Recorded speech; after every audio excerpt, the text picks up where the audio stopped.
মাননীয় প্রধানমন্ত্রী, আসসালামু আলাইকুম। আপনাকে বলছি, নির্বাচনের আগে আপনি বলেছিলেন যথাসময়ে পে স্কেল দিবেন। আপনি ক্ষমতায় এসেছেন, এখন 180 দিনের কর্মপ্ল্যান হাতে নিয়েছেন। আপনি সাধারণ মানুষের কথা ভাবছেন, আপনি শিক্ষকদের কথা ভাবছেন, কিন্তু আমরা যে 10 বছর ধরে আপনার দিকে তাকিয়ে আছি, আমাদের পে স্কেল নিয়ে তো কই আপনি কিছু বললেন না মাননীয় প্রধানমন্ত্রী।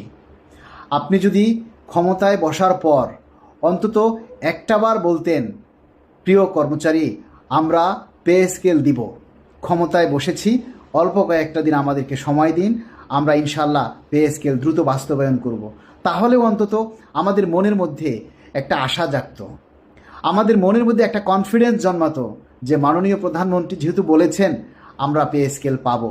মাননীয় প্রধানমন্ত্রী, নির্বাচনের আগের বলা কথা আর নির্বাচনের জিতে ক্ষমতায় বসে পুনরায় আবার সেই কথাটা বলা এক কথা নয়। আমরা আপনার মুখ থেকে ঈদের আগেই এই পে স্কেল নিয়ে একটা সুখবর শুনতে চাই।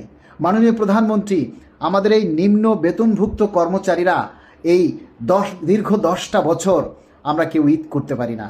আমরা এই দীর্ঘ 8-10টা বছর এই নিম্ন গ্রেডভুক্ত কর্মচারীরা কেউ নতুন জামা পরতে পারে না। এই দীর্ঘ 8-10টা বছর পর্যন্ত মাননীয় প্রধানমন্ত্রী, আমাদের নিম্ন গ্রেডভুক্ত কর্মচারীরা কেউ কুরবানি দিতে পারে না।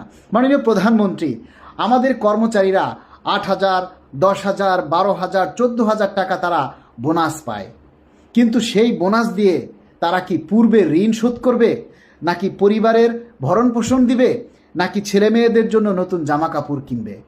পরিবারের কাছে তারা লজ্জায় মুখ দেখাতে পারে না। মাননীয় প্রধানমন্ত্রী, আপনি ঈদের আগে আমাদেরকে অন্তত এমন একটা খুশির সংবাদ দিন যাতে এই নিম্ন গ্রেডভুক্ত কর্মচারীরা অন্তত একটু স্বস্তিতে এই ঈদ উদযাপনটা করতে পারে।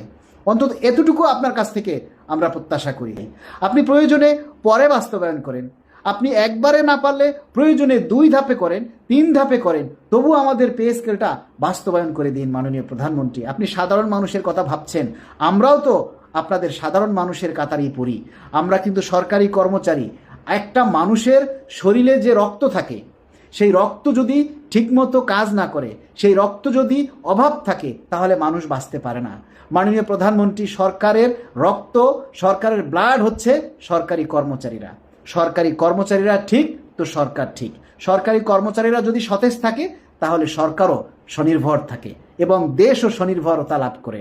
তাই আপনার কাছ থেকে আমরা এই পে স্কেল বাস্তবায়ন চাই, যেটা 10 বছর আগে আওয়ামী লীগ সরকার বন্ধ করে দিয়েছিল, সেই তালাটা আপনার মাধ্যমে আমরা খুলতে